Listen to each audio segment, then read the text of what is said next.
Eh bien écoutez, je vous propose de passer tout de suite à la partie numéro 2 où nous allons revenir sur les plus grandes rivalités de l'été de l'histoire de la WWE. C'est parti.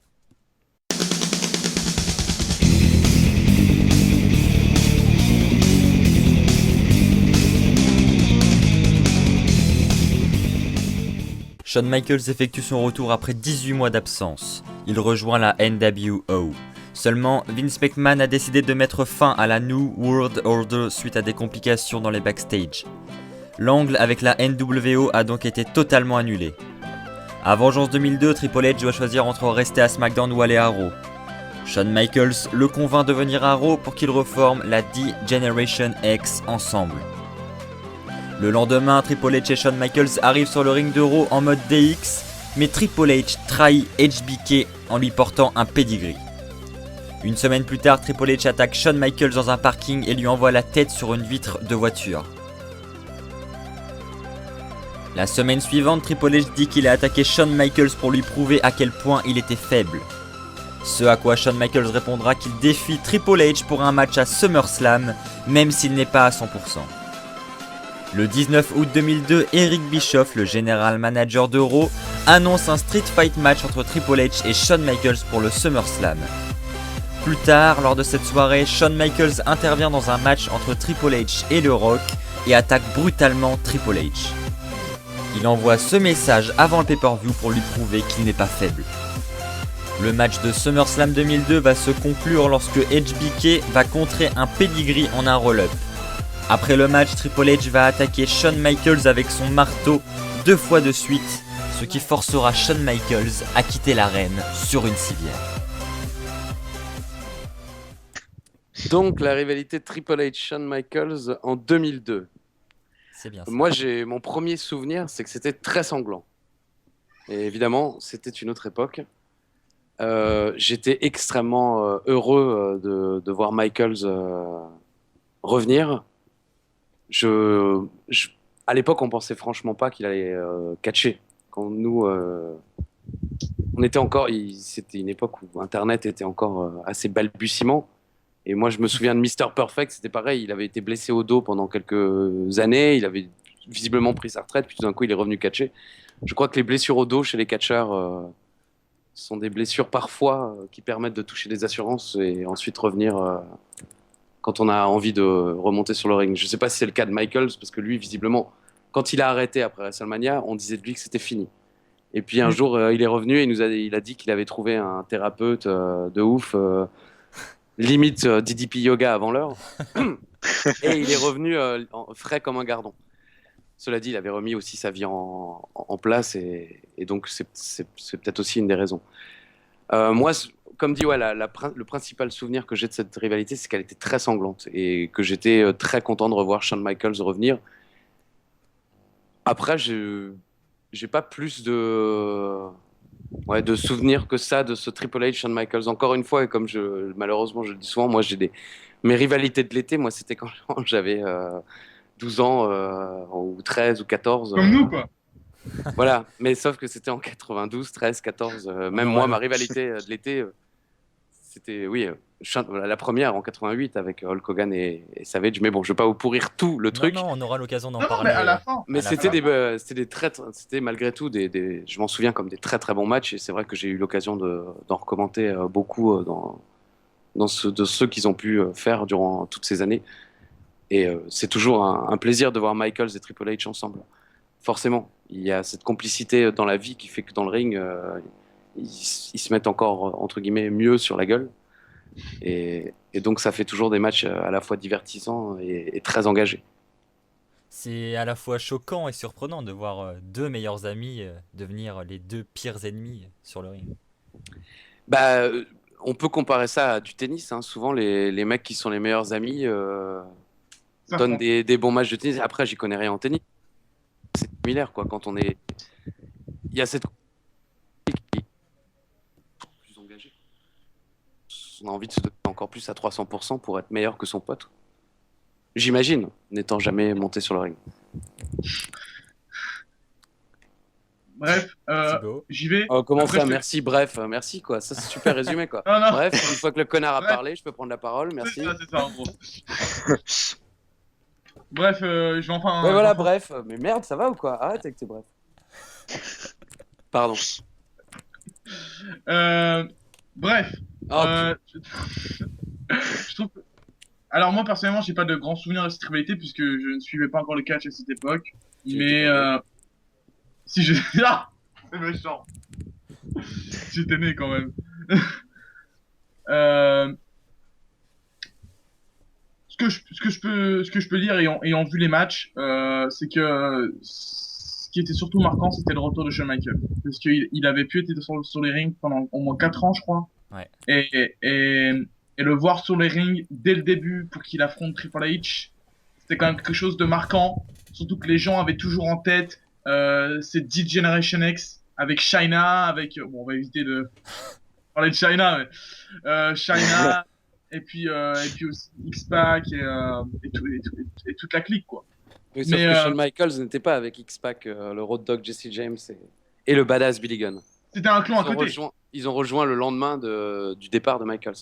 Ah bon, bah voilà. Michaels était avec Chyna, Rick Rude et Triple H. D'accord, d'accord, d'accord. Et après que Chyna et Triple H. Eh oui, bref. Donc, vas-y. Bref, bref, après cette leçon d'histoire, euh, voilà, moi je trouve que leurs matchs ont été franchement, je vois pas ce que je veux dire plus que Christophe. C'est très sanglant. Il y avait beaucoup de matchs avec À stipulation. avec des stipulations, voilà, à stipulation. C'était le bon moment quoi C'est pour notre suivre époque. ces matchs-là. C'était vraiment le bon moment pour suivre Triple H et Shawn Michaels. Ils étaient un peu au top de leur art. En plus de ça, Triple H était quelqu'un de solidifié parce que quand il était avec Shawn Michaels en équipe, Triple H était juste un sbire de Shawn Michaels, si je ne me trompe pas. Oui, Euh, tout à fait. Ça a mis Triple du H, temps avant que Triple H soit effectivement pris au sérieux. sérieux. Donc après, Triple H est sorti avec Stephanie McMahon et puis non, je rigole. Mais ça l'a aidé quand même un peu. Et il est sorti avec Stephanie McMahon et puis il a remporté beaucoup de titres. Et en 2002, il avait déjà pas mal de titres dans sa bagatelle. Et au final, le fait qu'il affronte Shawn Michaels, c'était vraiment une grosse rivalité, je trouve. Et j'ai vraiment apprécié leur match. En prenant du recul, franchement, ces matchs-là ont quand même marqué l'histoire. Oui, et juste, c'est vrai que j'y ai pas pensé en parlant, mais c'est vrai que c'est une rivalité et un match qui aurait mérité peut-être un WrestleMania. C'est Un vrai. combat Ah, c'est vrai. où là, on s'en serait souvenu vraiment beaucoup plus. Et peut-être un peu plus tard. Parce que c'est vrai, quand il revenait en 2002, Michaels n'était pas forcément non plus. Il n'avait pas perdu grand-chose, mais il avait des. Je me souviens que les saps pour ce match, c'était. Hmm. Ah non, non, il y a effectivement une illustration photo où on voit qu'il est en pantalon, mais je sais plus dans quel match il revient en short horrible. Je me demande si c'est pas l'Elimination Chamber. Je sais plus. Ah Enfin, ouais, l'Elimination Chamber, oui. en tout cas, il n'était pas encore. Il lui a fallu quand même encore quelques mois avant de revenir vraiment au sommet de sa forme. Et un Triple H Shawn Michaels en 98 aurait été sans doute aussi très très beau à voir. Bah, ça aurait été l'élève contre le maître, un peu. Effectivement. Oui, monsieur. Bref. Bref, bref, Mathieu, à toi. Bah moi personnellement, j'ai pas grand-chose à dire. C'est vrai que cette rivalité-là, je l'ai vue il y a très longtemps. Les matchs aussi, ça fait très longtemps que je les ai vus, donc je me rappelle plus vraiment. Je me rappelle juste de leur match à SummerSlam qui, de mémoire, était vraiment très sanglant et vraiment très violent. J'ai vraiment un souvenir d'avoir vu. C'était vraiment très très violent. Et c'est vrai que deux meilleurs amis qui se déchirent, c'est toujours très très intense. Donc c'est vrai que voilà, de toute façon, Michaels et Triple H ont marqué l'histoire du catch et voilà, j'ai pas grand chose à rajouter. Personne ne va ajouter des petites Bah, anecdotes. oui, une petite anecdote pour ceux qui ne savent pas vraiment. Donc, je vais faire mon Christophe Ajus là. Euh, Merci. euh, après, à WrestleMania 19, donc en 2003, Triple H a affronté Booker T pour le titre. C'était un match qui n'était pas très. Moi, je l'ai vu personnellement. Je peux comprendre que les fans auraient préféré un Triple H Michaels, par exemple, pour le titre. Donc, Oh, on attendait quand même Booker T à l'époque. On était. c'est vrai qu'il était champion du monde en plus. Bah, il venait de la WCW. Ouais, mais il était pas. Non, il était. Ça faisait très longtemps que toute cette histoire était finie. Là, il était vraiment catcheur solo. Bon, évidemment qu'il a toujours été marqué WCW, mais les gens, enfin, les fans de l'époque et moi aussi, on espérait peut-être que Booker T puisse créer la surprise, pourquoi pas, et mettre un terme à l'évolution. Et donc, c'était pas si décevant que ça. On s'attendait pas franchement à un Michaels Triple H à WrestleMania à l'époque. Le Michaels Jericho nous convenait. Ah bah D'ailleurs, justement, c'est le match dont on se souvient le plus, forcément, quoi. c'est ce que j'allais dire justement. Et Michaels, lui, a fait le match élève contre le maître finalement. Parce que Chris Jericho a reçu de l'entraînement de la part de Shawn Michaels. Donc ce match entre Shawn Michaels et Chris Jericho, je le conseille à tous les fans de catch. C'est un excellent match. Et surtout la fin, c'est ce que je me rappelle plus, quoi, c'est la fin du match où Chris Jericho reste Chris Jericho. Voilà, il va pas serrer la main de Shawn Michaels. Et ça, c'est assez incroyable. Par contre, je suis pas tout à fait sûr que Jericho ait reçu des enseignements de Michaels. Ah bon? Il s'est entraîné chez les Pourtant Hart, Jericho.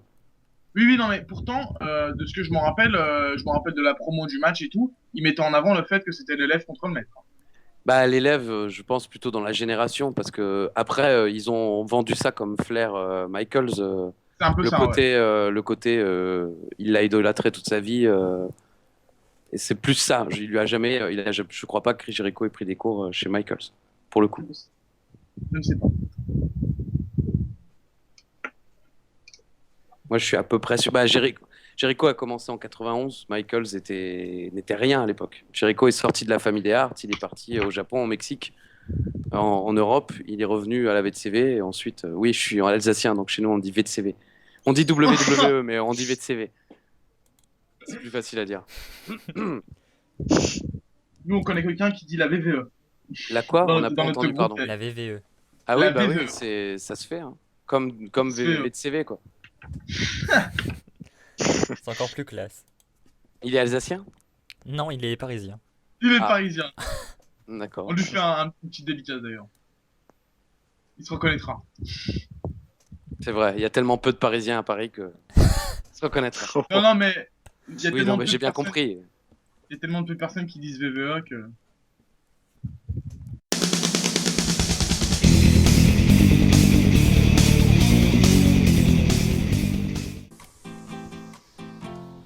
À One Night Stand 2006, Edge coûte le titre de la WWE à John Cena dans son Extreme Rules match légendaire face à Rob Van Dam.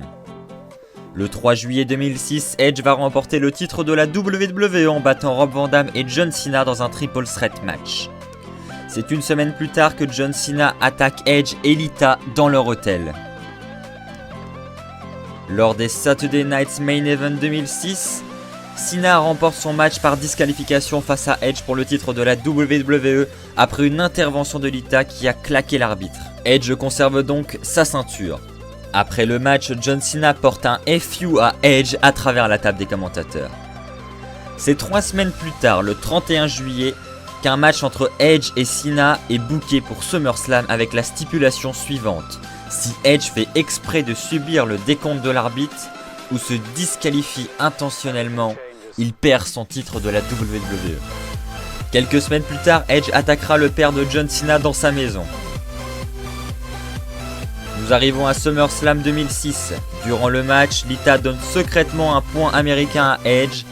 Alors que Cena porte Edge sur ses épaules pour le FU, Lita monte sur le ring et sur le dos de Edge par la même occasion.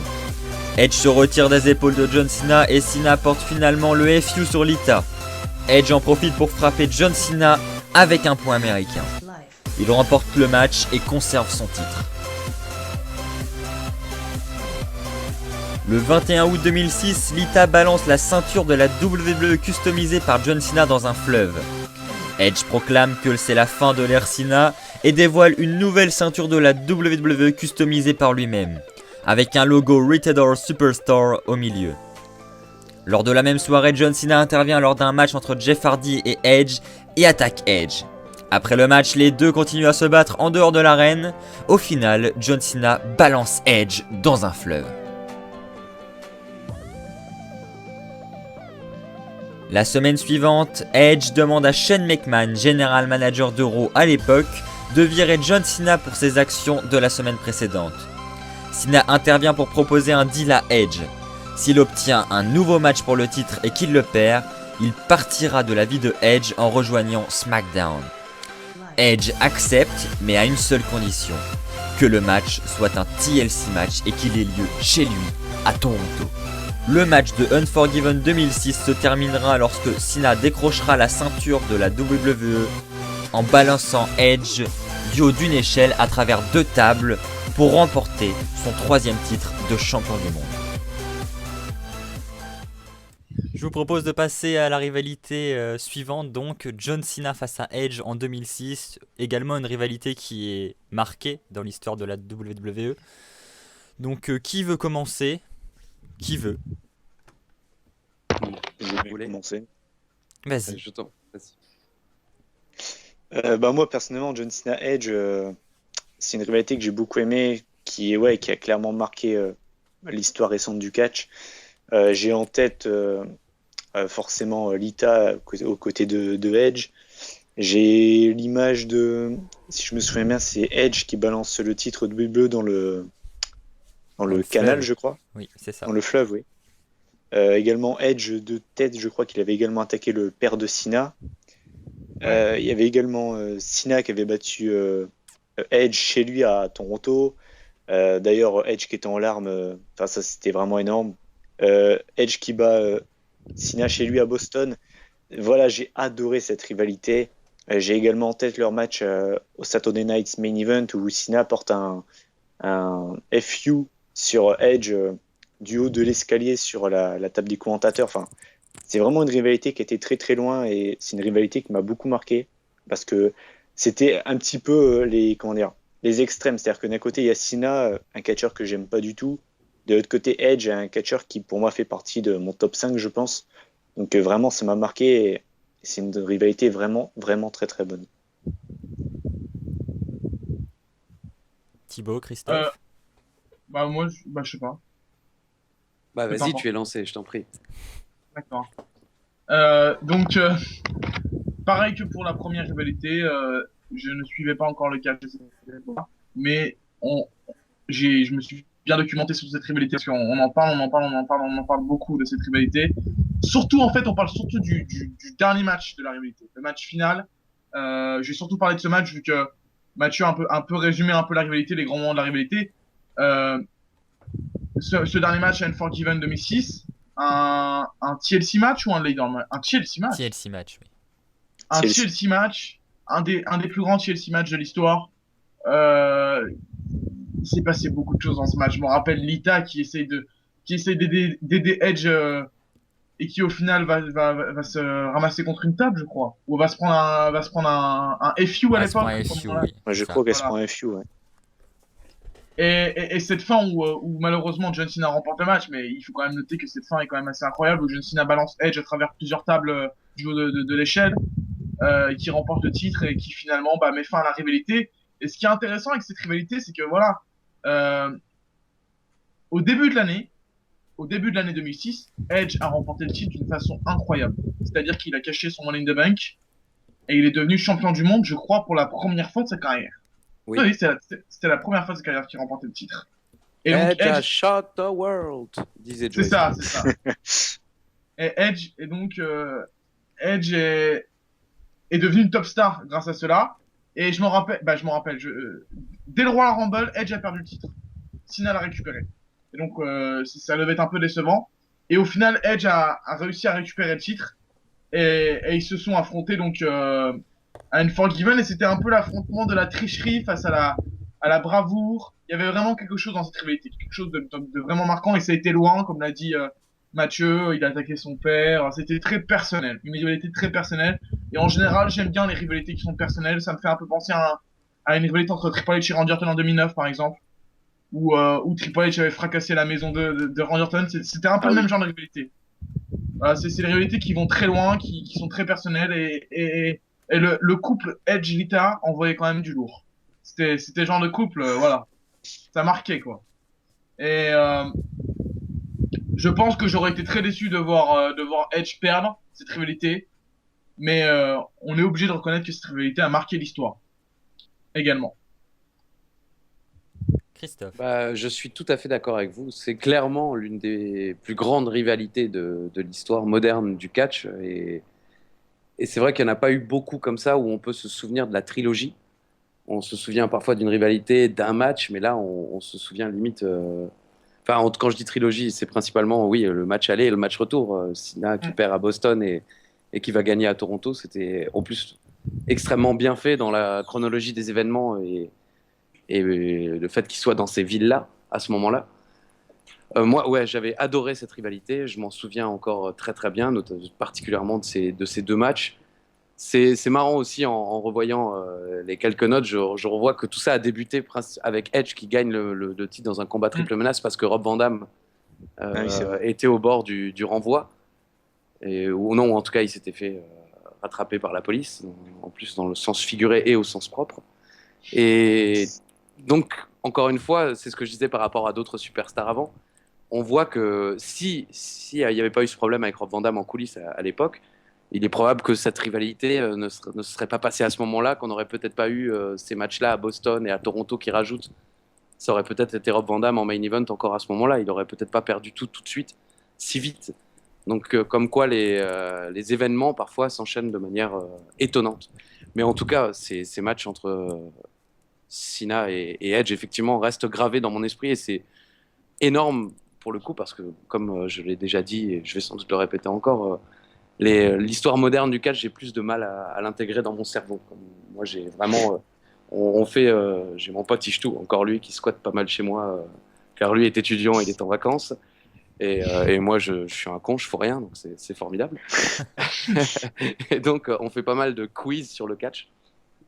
Sur un site américain, on passe des heures à se questionner là-dessus. Et parfois, je sors des trucs.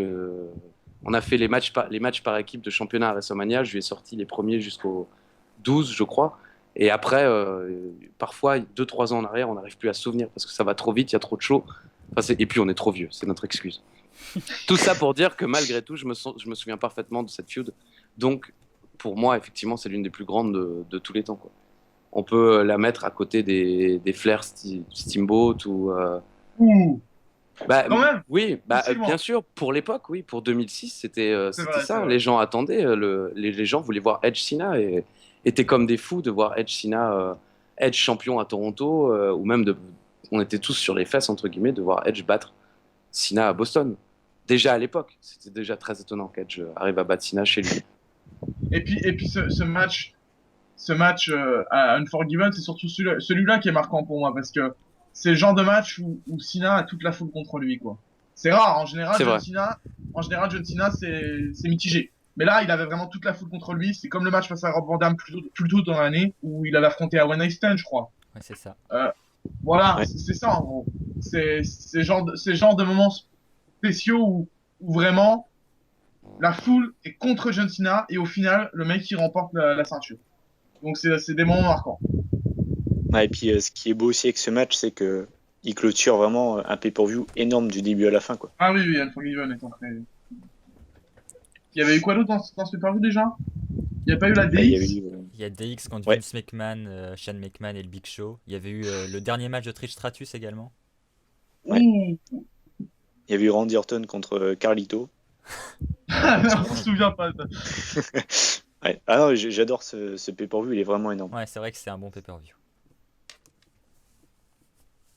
Bon, je pense qu'on peut clôturer cette rivalité.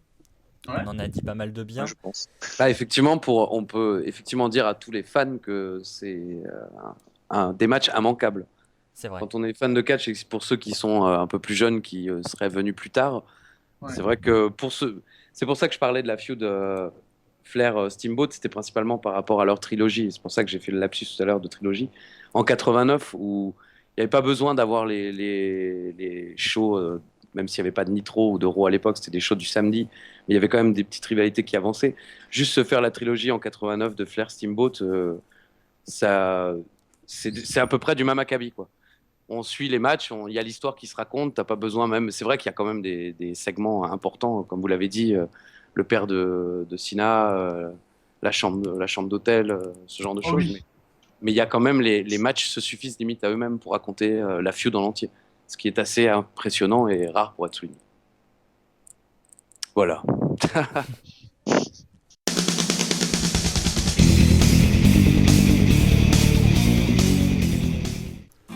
Lors de Extreme Rules 2009, CM Punk encaisse sa mallette remportée à WrestleMania 25 sur le champion du monde poids lourd Jeff Hardy, après la victoire de ce dernier face à Edge dans un brutal ladder match. CM Punk remporte donc son deuxième titre de champion du monde. C'est le 15 juin 2009, après plusieurs confrontations tendues au micro entre CM Punk et lui, Jeff Hardy demande son rematch face à CM Punk pour le titre à The Bash, le prochain pay-per-view. Theodore Long accepte. Lors de The Bash 2009, Jeff Hardy avait initialement remporté le match après une Swanton Bomb, mais l'arbitre s'est rendu compte que la jambe de CM Punk était sous les cordes.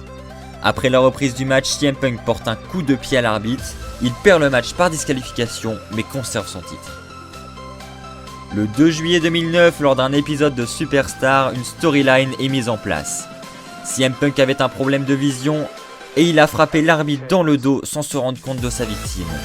Pour éviter tout autre malentendu sur la légitimité du règne de CM Punk, Theodore Long met en place un nouveau match entre Punk et Hardy pour le titre à Night of Champions. Lors de Night of Champions 2009, après avoir porté successivement ses deux prises favorites, le Twist of Fate et le Swanton Bomb, Jeff Hardy bat CM Punk pour remporter son troisième titre mondial. Lors des semaines suivantes, le conflit entre CM Punk et Jeff Hardy s'intensifie et tourne autour de leurs différentes philosophies de gérer leur vie. CM Punk est un straight edge, ne consomme pas de drogue, tandis que Jeff Hardy est connu pour être un consommateur de drogue. Après 2 attaques brutales de Punk sur Hardy, Theodore Long met en place un TLC match pour le titre à SummerSlam. C'est CM Punk qui remportera le match à SummerSlam. En effet, alors que Jeff Hardy revenait trop tard après avoir été sur une civière suite à son Swanton Bomb, CM Punk remporte son 3e titre mondial.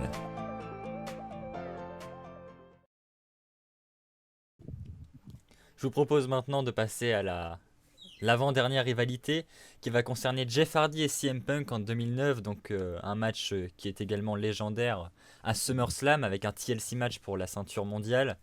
Donc qui n'a pas débuté? Bah vas-y, je veux Thibaut. commencer. Vas-y. Parce que après je vous laisse parler autant que vous voulez, mais je veux commencer pour cette rivalité. Parce que là c'est vraiment pour moi la rivalité qui m'a fait aimer le catch. Vraiment. Parce que j'ai commencé à suivre le catch une année auparavant. Je crois que c'est le premier pay-per-view de catch que j'ai vu, c'est SummerSlam 2008. Et donc cette rivalité-là a eu lieu un an après. Et je m'en rappelle, j'étais encore un marque à cette époque. Et je détestais CM Punk. Vraiment, je m'en rappelle regarder sur NT1 les segments à SmackDown entre Jeff Hardy et CM Punk. C'était, voilà, ça c'est vraiment des souvenirs, quoi. Donc tu es en train de nous dire que tu étais un drogué à l'époque et que tu soutenais l'usage fréquent de substances illicites. La rivalité Parce que Punk, Jeff Hardy, oui, Jeff Hardy c'est un peu le rocker à la vie folle, et ça, CM Punk c'était ça. plus le gars propre, pas dans l'image qu'on a, mais bon bref. Oui, Toi non, tu étais effectivement, plutôt du côté des substances illicites, voilà ce que. Non, mais à l'époque, quand je regardais, je pensais pas à ça. J'adorais juste Jeff Hardy parce que pour son catch, quoi. Et je pense que la plupart à l'époque, Jeff Hardy, le mec était tellement C'était le populaire. héros. Ouais. Bah oui. C'était le héros. C'était Donc moi, le look. voilà, il tout, avait quoi. Il avait tout. Effectivement, c'est vrai. Il avait tout pour plaire, Jeff Hardy. Et donc, j'adorais Jeff Hardy. Et au final, avec du recul, je trouve que c'est une rivalité vraiment très solide. Parce que c'est justement une opposition de style, comme l'a dit Christophe, une opposition de vie, et c'est vraiment une rivalité qui est réelle. Parce que Jeff Hardy est vraiment comme il était dans la rivalité, et CM Punk c'est la même chose. Donc on avait l'impression que il parlait certes dans un show qui est scripté, mais c'était un peu la réalité. Hein. C'était un peu, il s'envoyait un peu des coups comme si c'était la vérité, quoi. Et donc donc grâce à ça, ils arrivaient vraiment à bien jouer leur rôle parce que c'était vraiment ce qu'ils étaient dans la vraie vie. Et j'ai vraiment apprécié ce côté-là, surtout de cette feud, parce qu'il y avait vraiment quelque chose de personnel, vraiment quelque chose de fort, quoi. Il y avait vraiment une vraie tension, Et puis, au-delà de ça, les matchs étaient quand même très très bons. Quand Jeff Hardy remportait, c'était incroyable, parce que CM Punk était vraiment très détestable. Et ce match à SummerSlam, ce TLC match est quand même excellent. Cette chute de Jeff Hardy, ce Swanton Bomb, je crois, du haut d'une échelle qui est incroyable, une échelle d'une grandeur exceptionnelle. Et il fait un Swanton Bomb, Voilà. Pour moi, c'est un moment que j'oublierai jamais. Ce Swanton Bomb sur CM Punk du haut d'une échelle de, je sais pas combien de mètres, mais c'était vraiment une très grande échelle. Et puis après, le match continue. Et au final, c'est CM Punk qui remporte ce match, qui remporte la rivalité, ce qui est plutôt intéressant, puisque à la base, ce genre de rivalité, bah, c'est les faces qui les remportent, hein, comme John Cena face à Edge, par exemple. Mais là, c'est CM Punk qui l'a remporté d'une façon clean en plus. Donc c'était un peu surprenant. Et surtout, la fin de la rivalité, c'est à SmackDown. À SmackDown, je pense que Ah oui. bah, ce match, je l'ai regardé sur NT1, ce match, avec les commentaires de Christophe. Donc, je me rappelle très bien de ce match. Non, mais c'est vrai, hein, ce match, ce Steel Cage match, je sais pas si Christophe, ça dit quelque chose. Ah bah oui, si, non, merci. Ah, Il faut savoir quand même que non, non, le mais départ de Jeff Hardy est comment dire, il y a un avant et un après Jeff Hardy voilà, dans tout le catch en France.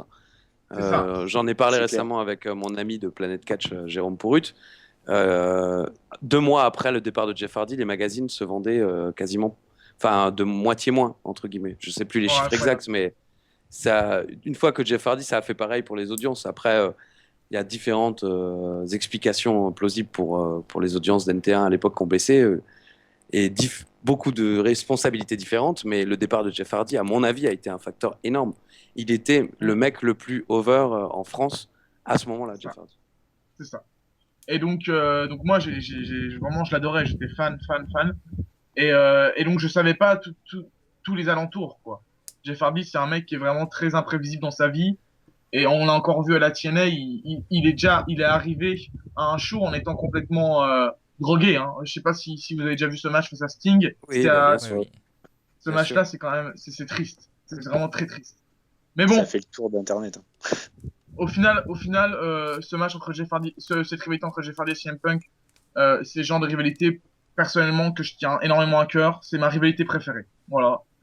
C'est celle qui m'a fait aimer le catch et c'est aussi celle qui m'a fait rendre compte que le catch c'était scripté parce que je détestais CM Punk et au final je me suis dit bon bah voilà finalement c'est scripté et CM Punk il jouait très bien son rôle. Donc j'ai vraiment adoré cette rivalité et ce moment où Jeff Hardy quitte donc la WWE après le Steel Cage match était très très triste. Et il a dit ce jour-là, je me rappelle très bien, à la fin de sa promo, il a dit je reviendrai un jour. Donc voilà, Oui, il a dit ceci n'est pas un adieu, c'est un simple au revoir. c'est ça. Oh bah Ah ouais. voilà, je peux citer carrément sa phrase, Mot franchement pour Axel, mot. t'es encore plus fan de Ah, Jeff c'était la Hardy. traduction de Christophe Ajus, hein. Moi, c'est Oh marqué merde. dans mon Oh esprit. Non, donc justement, voilà. j'aimerais faire une petite parenthèse rapidement, si tu veux bien Thibaut, pour poser une question à Christophe, parce que moi on me la pose vraiment, mais très très souvent, que ce soit sur YouTube ou Twitter. On me demande est-ce que Jeff Hardy reviendra un jour à la WWE. Tout le monde se pose cette question, est-ce qu'on pourrait avoir l'avis de Christophe? Ah, la vie, oui, parce que il faut bien comprendre que je Oui. ne suis pas dans le secret des dieux, quoi. À mon avis, oui. J'ai dit exactement la même chose dans Planet Catch, deuxième pub gratuite de ce podcast. Pour CM Punk, à mon avis, un jour, bon, CM Punk, c'est peut-être moins sûr, mais cela dit, avec la WWE, on peut jamais dire jamais. Le Warrior est revenu, Hogan est revenu. Moi, j'ai connu une époque où, en 97, 18, 19, croyez-moi qu'Hogan, jamais plus, il mettait les pieds à la WWE, et puis finalement, il est revenu. Et puis il est reparti, il était à la TNA, et quand il était à la TNA, on se dit, bah ça y est, il reviendra jamais, et puis il est revenu. Voilà. Le jour où Jeff Hardy a envie, que la WWE a envie, et que toutes les conditions sont réunies, il n'y a pas de raison que Jeff Hardy ne revienne pas à la WWE. Mais après, est-ce que ce jour arrivera? Est-ce que c'est bientôt? Ça, j'en sais rien. Surtout que malgré ses problèmes il a du mal à se gérer, Jeff Hardy. Il a vraiment du mal à Bah, se gérer. c'est un truc Vas-y, juste, pardon de te couper encore une fois, j'ai souvent, mais j'ai rarement eu l'occasion d'en parler de manière publique, entre guillemets, même les Hardy, beaucoup leur sont tombés dessus quand ils ont pété un câble un après l'autre, presque. Jeff et Matt, il, f- il faut, en remettant les choses dans leur contexte, les mecs, ils sont déjà, comment on dit, orphelins de leur mère, et ils étaient sur les rings de la WWE à l'âge de 15 ans déjà. Donc, il faut s'imaginer vivre cette vie. Bon, déjà, grandir sans ta maman, devenir jobber à la WWE à 15 piges, te faire démolir la gueule une fois par semaine à Raw par Yokozuna, Razor Ramon et compagnie. Après, tu deviens une star de ouf à travers le monde.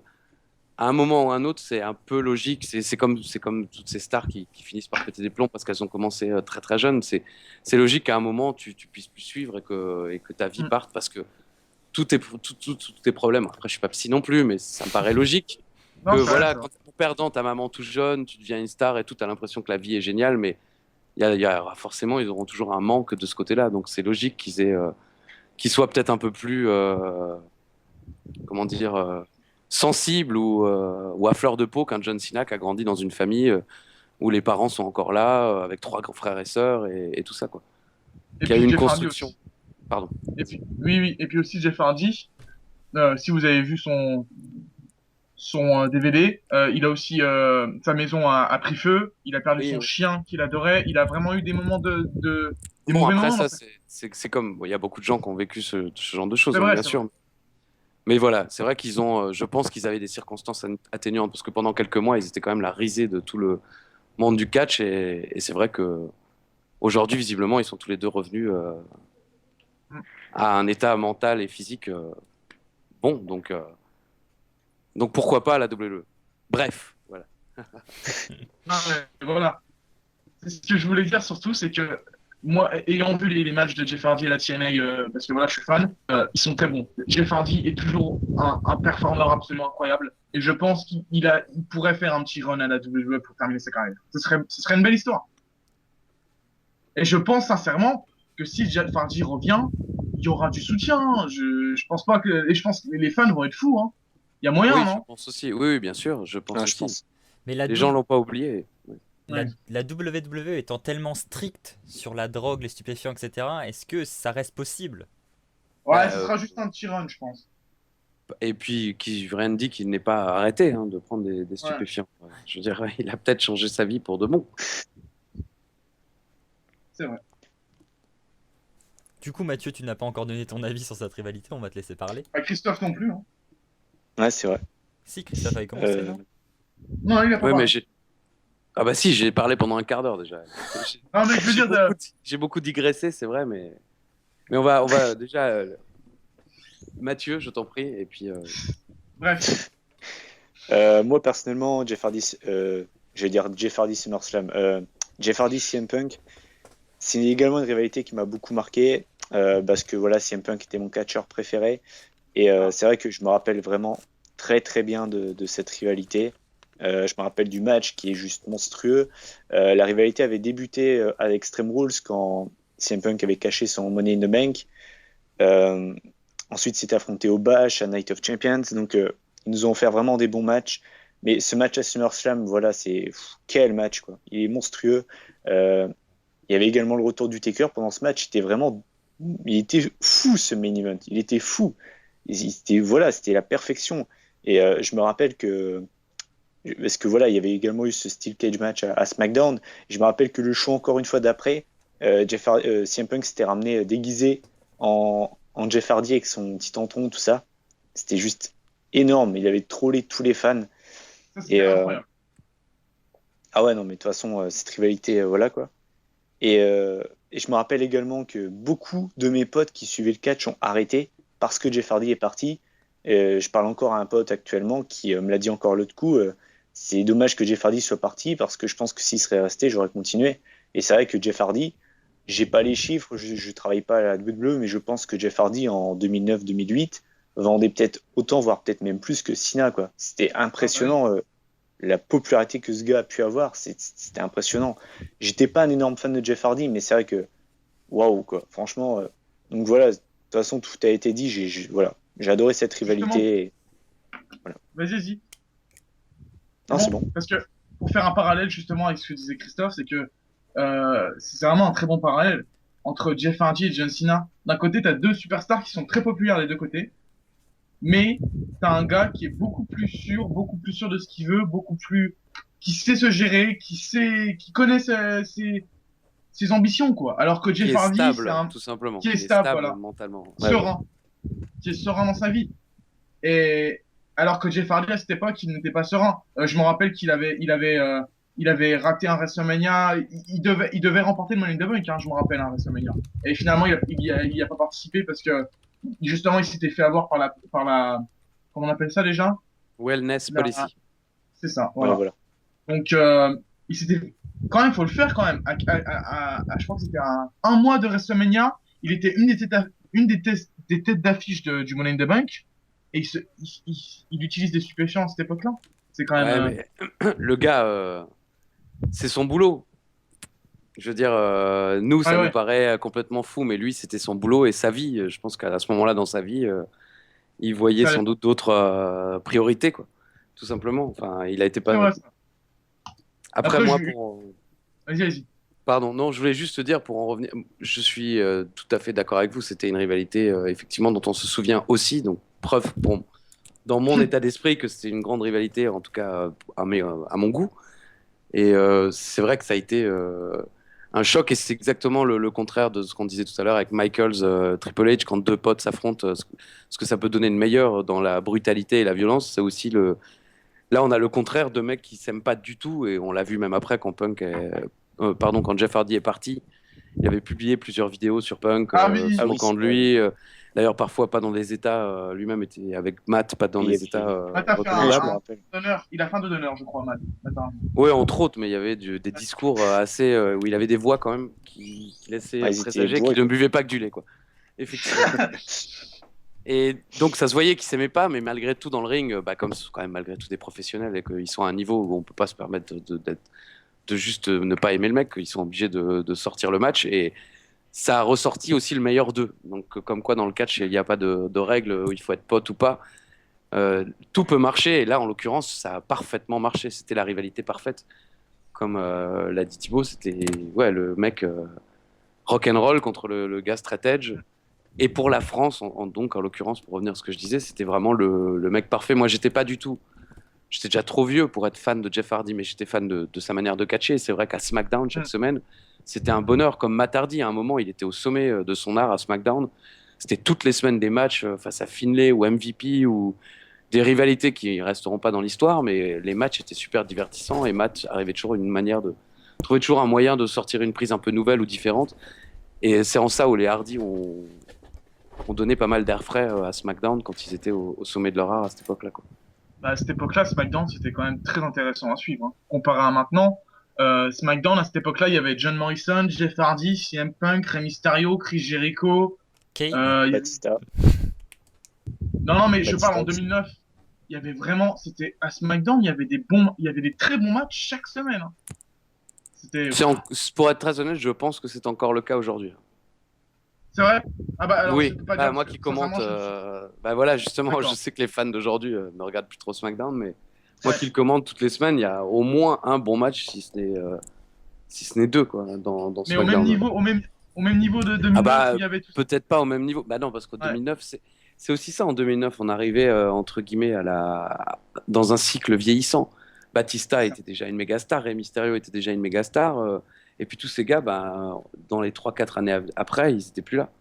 Comme C'est Jeff vrai. Hardy qui arrivait au sommet de son art et qui part là où. Jericho. Pareil, voilà. Là, on n'est pas encore dans ce cycle-là de la WWE. On n'a pas de méga star vieillissante à part Cena.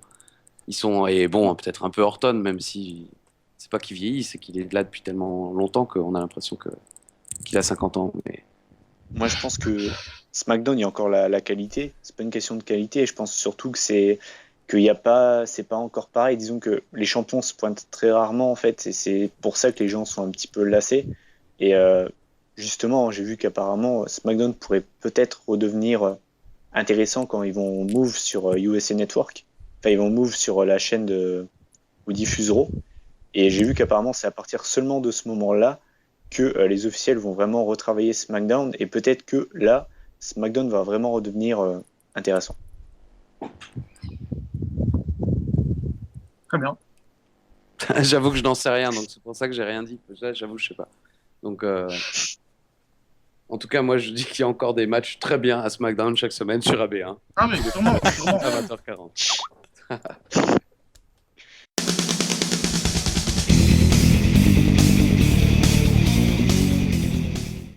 La rivalité commence le 20 juin 2011.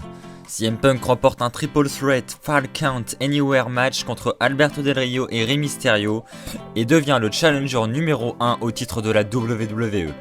Après le match, CM Punk annonce que son contrat prend fin au pay-per-view Money in the Bank et dit qu'il va quitter la compagnie avec le titre. Une semaine plus tard, CM Punk délivre sa fameuse Pipe Bomb, une promo incroyable durant laquelle il dit qu'il est le meilleur au monde, que Cena est un suceur. Il insulte le management de la WWE composé de Vince McMahon et John Laurinaitis. Il a également dit qu'il défendrait le titre de la WWE à la ROH ou à la NJPW.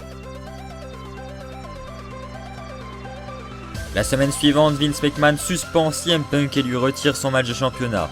Cena confronte son boss et lui menace de quitter la fédération et de rendre son titre si CM Punk n'est pas réintégré. Mr. McMahon accepte mais annonce que si Cena perd son titre au pay-per-view, il est viré. La semaine suivante, lors de la signature de contrat, Mr. McMahon essaye de convaincre CM Punk à signer un nouveau contrat pour s'assurer que le titre de la WWE restera à la WWE, mais l'intervention de Cena a mené à un petit combat entre Punk et John Cena. Cena a frappé Punk, donc ce dernier n'a pas signé le contrat proposé par son boss. Durant leur match à Money in the Bank 2011, alors que Cena porte le STF à CM Punk, Mr. McMahon ordonne à Laurinaitis de sonner la cloche, comme lors du Montréal Screwjob des Survivor Series 1997. John Cena arrête alors sa prise de soumission et demande des explications à Mr. McMahon. En remontant sur le ring, CM Punk lui porte un GTS pour remporter le match et le titre de la WWE. Malgré la tentative de cash d'Alberto Del Rio, CM Punk quitte l'arène de Chicago avec le titre de la WWE. Le lendemain, Mr. McMahon ne reconnaît pas la victoire de CM Punk et organise un tournoi pour couronner un nouveau champion de la WWE. Lors de la même soirée, Triple H est officiellement devenu le CEO de la WWE et a pris les pouvoirs sur Raw. Le 25 juillet 2011, Rey Mysterio remporte le tournoi pour devenir champion de la WWE en battant The Miz en finale. Cependant, Triple H annonce que Mysterio doit affronter John Cena dans le main event du show. John Cena remporte ce match pour devenir champion du monde pour la 9e fois de sa carrière. Après le match, CM Punk effectue un retour surprise avec son titre de la WWE, ce qui offre une confrontation avec deux champions de la WWE. Le 2 août 2011, Triple H annonce que Cena et CM Punk s'affronteront à SummerSlam pour couronner le seul et unique champion de la WWE. C'est le 8 août 2011 que Triple H annonce qu'il sera l'arbitre spécial du match. À SummerSlam 2011, CM Punk remporte le match après un deuxième GTS porté, mais Triple H ne voit pas que Cena a les jambes en dessous des cordes. CM Punk devient donc le champion indisputé de la WWE. Après le match, Kevin Nash est arrivé sur le ring et a apporté une powerbomb à CM Punk. Ensuite, Alberto Del Rio a encaissé avec succès sa mallette pour remporter le titre de la WWE. Oui, alors la dernière rivalité sur laquelle nous allons débattre ce soir, c'est donc CM Punk contre John Cena, peut-être et sans aucun doute la meilleure rivalité de ces 5 voire plus dernières années. Donc avec le dernier match entre Cena et CM Punk à Money in the Bank 2011, le jour où le contrat de CM Punk prend fin. Et oui, il repart avec le titre de la WWE. Donc, votre avis sur cette rivalité? Si on laissait commencer Christophe. Ah oui, bien sûr, bien sûr. Allez, Christophe. Sur la rivalité, en toute franchise, je me souviens pas vraiment de la rivalité Cena-Punk. Je me souviens évidemment de tous ces moments, mais c'était plus une... Comment dire? C'était plus Punk contre la WWE, voilà, ouais, Punk contre voilà. l'establishment. Et d'ailleurs, dès le début de la promo, il dit je t'aime bien, John, mais c'est le personnage John Cena que je déteste. Et c'est la WWE et sa manière de fonctionner à l'époque qui tapait sur les nerfs de Punk. Et sa promo était effectivement parfaite pour dénoncer ça. Et ça a lancé toute cette histoire. Je trouve que c'était une idée merveilleuse. Ce moment où Punk se barre avec la ceinture, c'est sans doute l'un des plus grands moments des années 2010 et jusqu'à date encore entre guillemets quoi. On en a vécu évidemment d'autres, l'Undertaker, la Streak, tout ça, mais c'est vrai que on ne s'attendait pas, en tout cas moi je m'y attendais pas une seconde que Punk reparte avec la ceinture. Je commentais pas encore en direct à l'époque, donc je pense l'avoir vu le lendemain et je suis pas sûr, mais j'ai dû me faire spoiler quand même. Mais je m'y attendais pas. Je pensais pas que Punk allait gagner. Je pensais pas qu'ils allaient jouer là-dessus. Et d'ailleurs, j'espérais beaucoup après qu'ils fassent durer ça un peu plus longtemps, qu'ils envoient Punk avec une caméra dans des shows indépendants où il fasse une petite promo à Cena en direct d'un autre show et ce genre de choses. J'avais regretté que ça n'aille pas aussi loin que ça, mais ouais, ça a été un grand moment et je pense que même les fans de Cena ce soir-là devaient être comme des fous, quoi. Enfin, je pense. Parce que c'était quand même ouf, quoi. Il gagne le match, il s'en va et qu'est-ce qui va arriver? C'est ce qu'on préfère dans le catch, c'est se demander, mais oh purée, mais où ils vont aller? Qu'est-ce qui va se passer? Donc voilà. C'est vrai que ça a été un moment de grande euphorie dans le monde du catch où on était tous comme des fous. On attendait chaque jour qu'une rumeur tombe, que oh purée, Punk a été vu dans le show Ring of Honor ce samedi, il a fait une promo. Enfin voilà. C'est des moments qu'on aime tous vivre, comme j'en ai moi vécu énormément à la fin des années 90 avec la WCW et la WWE où j'avais par chance déjà Internet, donc je pouvais suivre déjà toutes les rumeurs, tout le bordel. Et là, ça ressemblait un peu à ça. Donc c'est vrai que c'était des bons moments. Bah moi, pour poursuivre, désolé Mathieu, parce qu'il y a une pensée qui me vient en tête, c'est que pour moi, c'est la rivalité qui a fait passer CM Punk d'un très bon catcheur in-ring à une superstar. Voilà. Pour moi, il n'y a pas d'autre mot pour décrire cette rivalité. C'est vrai que Christophe a raison, c'est surtout CM Punk et la WWE. C'est pas vraiment John Cena. John Cena, c'est juste le visage de la compagnie, donc fallait mettre le meilleur face en face du meilleur heel. Mais c'était vraiment ça. C'est CM Punk qui est passé d'un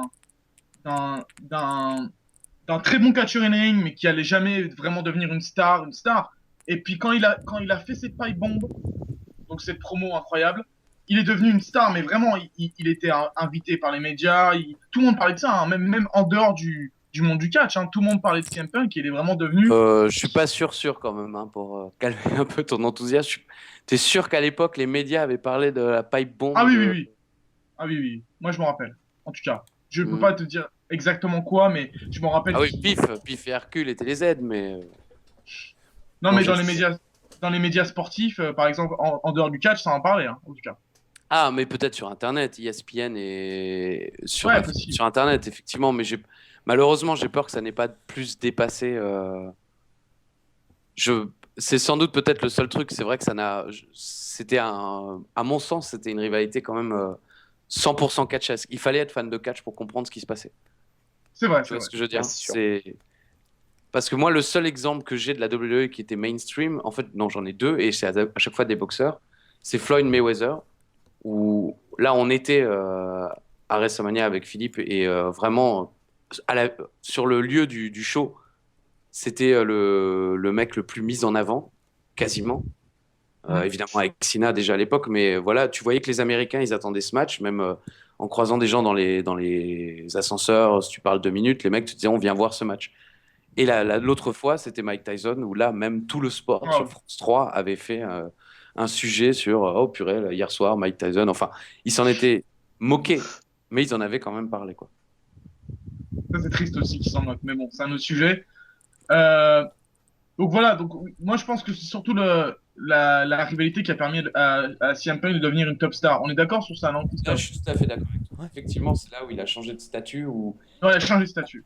on s'est dit qu'il était capable de battre Cena, donc forcément. Je suis d'accord aussi.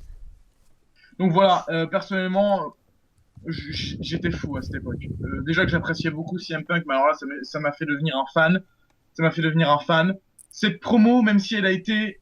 C'est scripté, hein. Faut que les gens savent quand même, hein. CM Punk, il est pas arrivé en mode bon bah je vais faire une promo même si tout le monde est. C'est quand même c'est une émission de télévision donc ça a été scripté.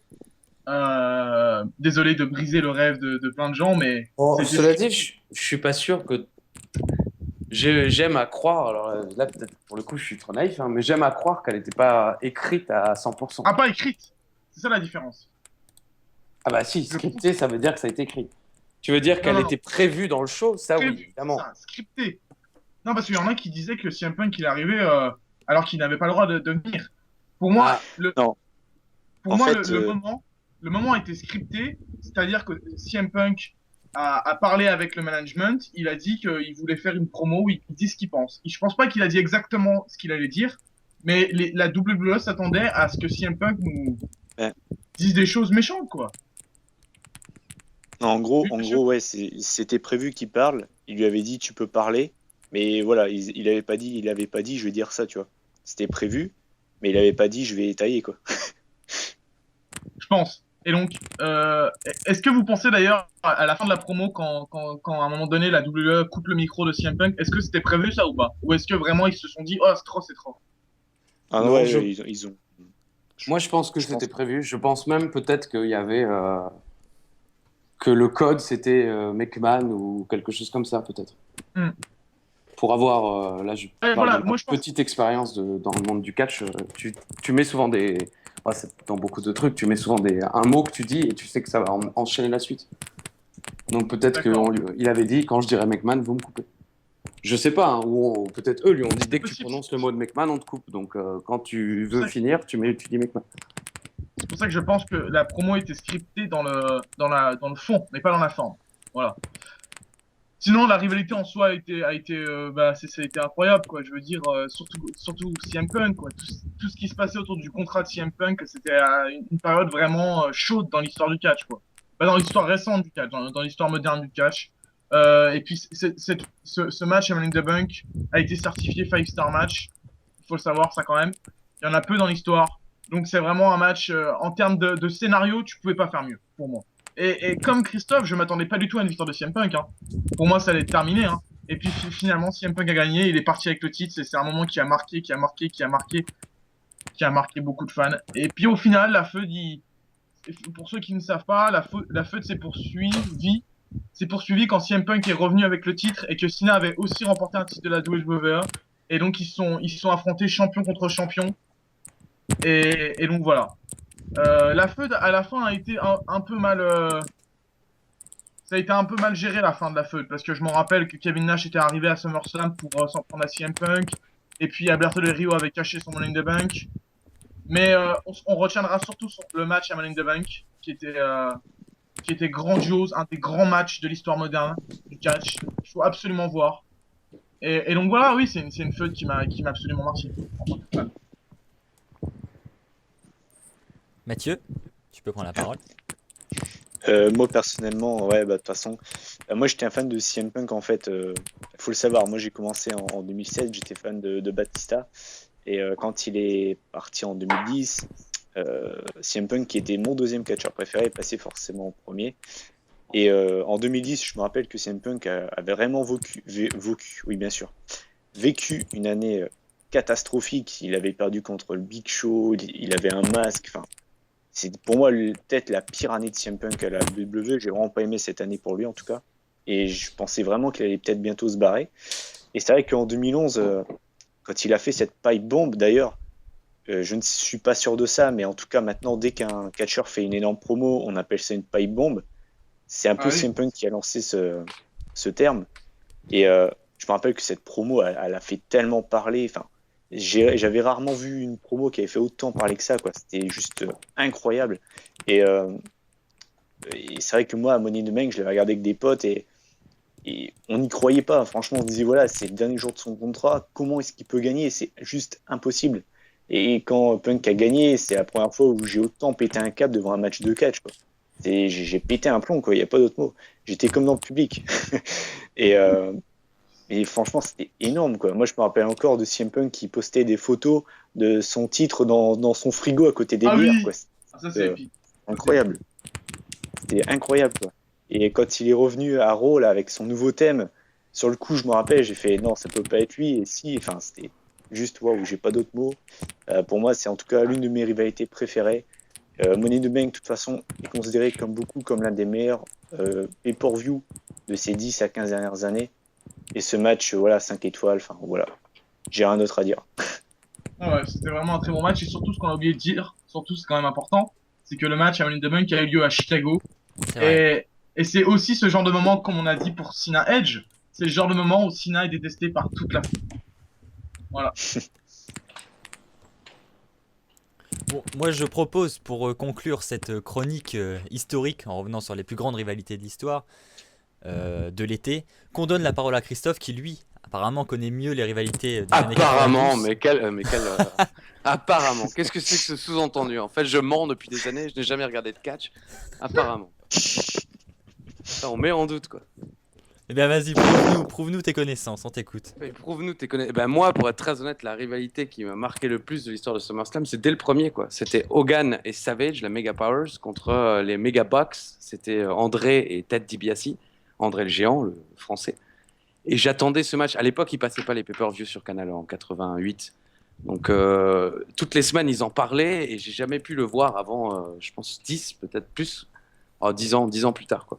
Mais c'était le match que j'attendais le plus, moi, de cet été 88. C'était toute ma vie ne tournait qu'autour de cette rivalité entre Hogan et Savage et André le géant et Hakim, qui était. Pardon, pas Hakim, bien sûr, Ted DiBiase. Donc, déjà, moi, c'était un des marquants et puis c'était la première année. C'était la fin de la feud. Hogan et Savage partaient vers une autre rivalité ensuite, justement, contre le Big Boss Man et Hakim, qu'ils s'appelaient à l'époque les Twin Towers, les tours jumelles.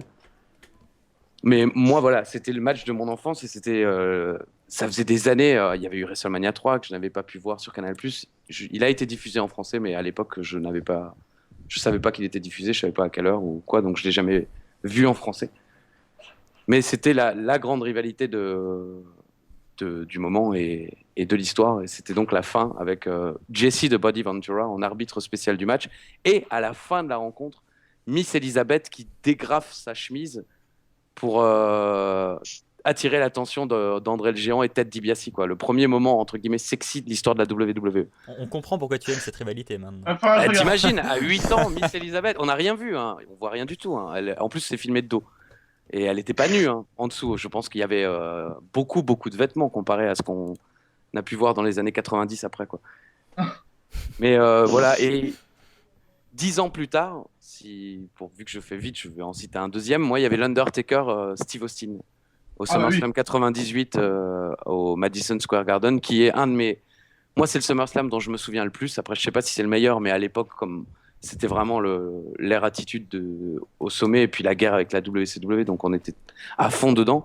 Et c'est vrai que ce SummerSlam m'a beaucoup marqué, le SummerSlam 98, et ce match l'Undertaker et Steve Austin, qui est assez bizarre, parce qu'ils sont tous les deux face, et ils ont un combat un peu de respect. J'ai lu ces dernières années qu'il n'était pas très bien vu par certains, beaucoup aimé par d'autres. Moi, je suis plutôt dans ceux qui ont beaucoup aimé. Après, je l'ai pas revu beaucoup depuis, donc je sais pas s'il est aussi bien que ce dont je me souviens. Mais cette rivalité-là, moi, m'avait énormément marqué. Ce Undertaker et pareil, le même show, Triple H The Rock en match de l'échelle à SummerSlam 98. Ah oui. C'était la première fois qu'on voyait vraiment deux poids lourds où il n'y avait pas de mecs un peu aériens comme Shawn Michaels dans le match. Et je m'attendais pas du tout à grand chose et ils sortent un match exceptionnel et ça lance aussi la carrière vraiment des deux qui étaient plus habitués à des titres intercontinentaux comme ça, à Superstar ou un peu sans grande force. Voilà, là, c'est un match qui les lance à fond pour la suite, quoi. Et puis le Rock, est juste après, est devenu une top star, je pense. Hein. Triple H a pris plus de temps, mais... Oui, le Rock était déjà bien lancé, quoi. Mais effectivement, le Rock perd le match et après, lui, forcément, comme Austin est au sommet, le Rock va commencer à refeuder avec Austin après leur rivalité pour le titre intercontinental. D'accord. Mais voilà, moi, c'est plus dans ces années-là. C'est vrai qu'à partir de 99-2000, ça s'enchaînait tellement vite.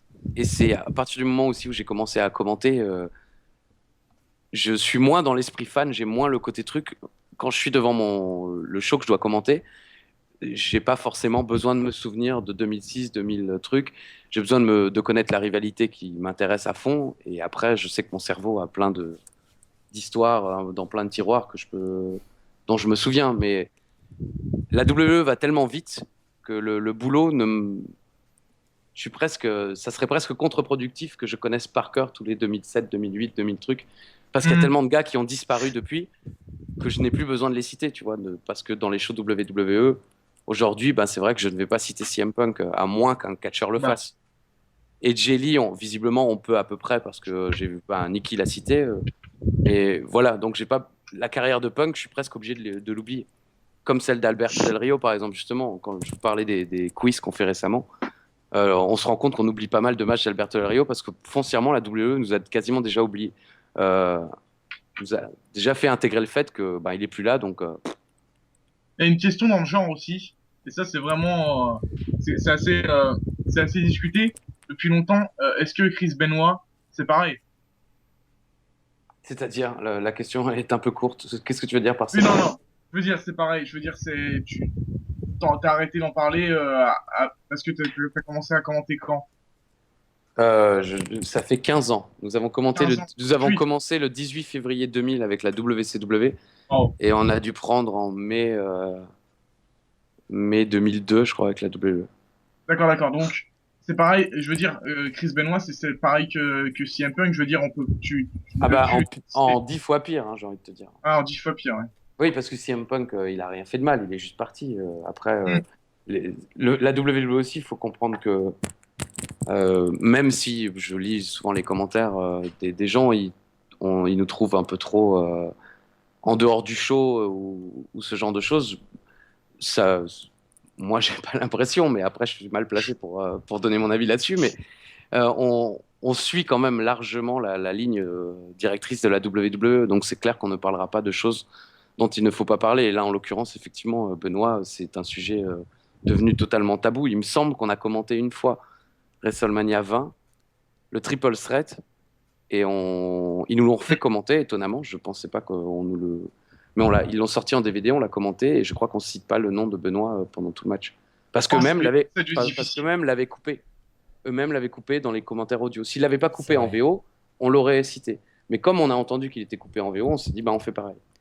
C'est Moi, du, c'est du, personnellement, c'est moi, du j'ai difficile. le DVD et je vous entends le dire plusieurs fois.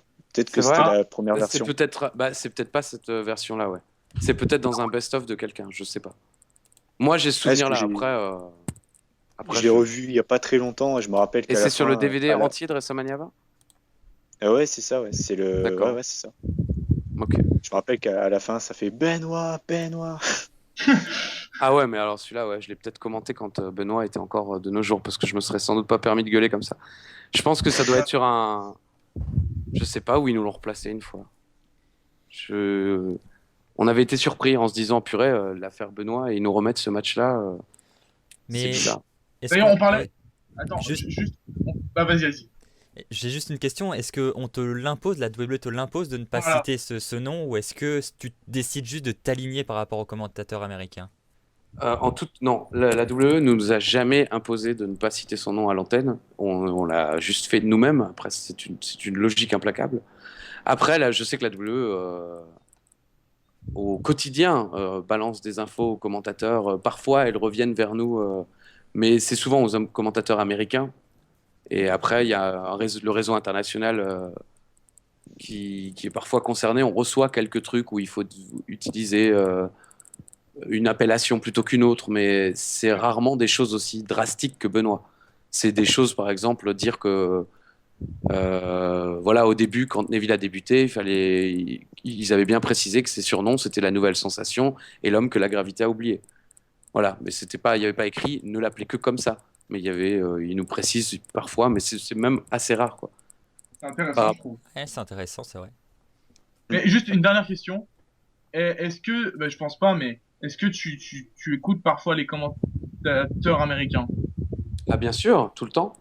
Et est-ce que tu trouves ils sont différents de ce que tu fais ou oui, Ben, voilà. Est-ce que tu trouves, ils vas-y, sont totalement différents de ce qu'on fait, mais voilà. il y a deux raisons principales à ça. La première, c'est qu'ils sont au bord du ring et que Hmm. tu commandes pas pareil que dans un studio ou bord du ring. Je pense que ça se voit quand même un peu dans WrestleMania 30 et 31 qu'on commande Oh pas. oui. On est fou. Moi, je peux pas m'empêcher d'être dingue parce que je suis comme ça. J'y peux rien. Ça me vient de la ICWA quand je commentais les shows en live. C'est comme ça que j'ai appris mon métier. Quand t'es devant une foule, moi je me disais qu'il fallait que je le vive le match, que si quelqu'un me regarde, si pendant quelques secondes quelqu'un regarde le match et tourne la tête et regarde le commentateur et que je suis pas à fond dedans, il se dit mais pourquoi moi je dois être à fond dedans? C'est avec cet état d'esprit que je me mets derrière le micro. Donc j'essaie de me mettre à fond dedans. Parfois peut-être c'est trop, mais j'y peux rien. Je suis un peu comme ça. Donc, même si on reste dingue à 30, WrestleMania 30 et 31, il y a quand même une différence. On laisse plus les musiques, on laisse plus l'ambiance parce que tu es dedans. Dans un studio, tu as vite peur un peu du silence et t'as à en combler. Même si tu le fais pas exprès, ça devient naturellement. Donc, pour ça, forcément, ils travaillent différemment. Et la deuxième chose, c'est que eux, ils sont briefés par la WWE. Ils ont quelqu'un dans leur casque, souvent Vince McMahon, me semble-t-il, parfois peut-être d'autres, qui leur donne des instructions au fur et à mesure du show. Plus les instructions qu'ils ont sur les rivalités et l'histoire à raconter.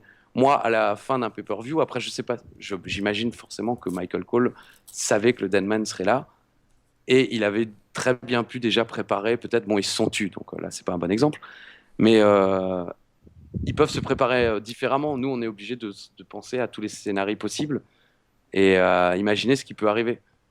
On n'est pas dans la machine WWE. On commande ça comme vous pouvez en quelque sorte le regarder en s'imaginant ce qui pourrait arriver. C'est pour ça que parfois en live, on ne suit pas forcément toujours la ligne directrice. Il faut attendre le row suivant, qu'on ait bien analysé ce que la WWE voulait faire passer comme message.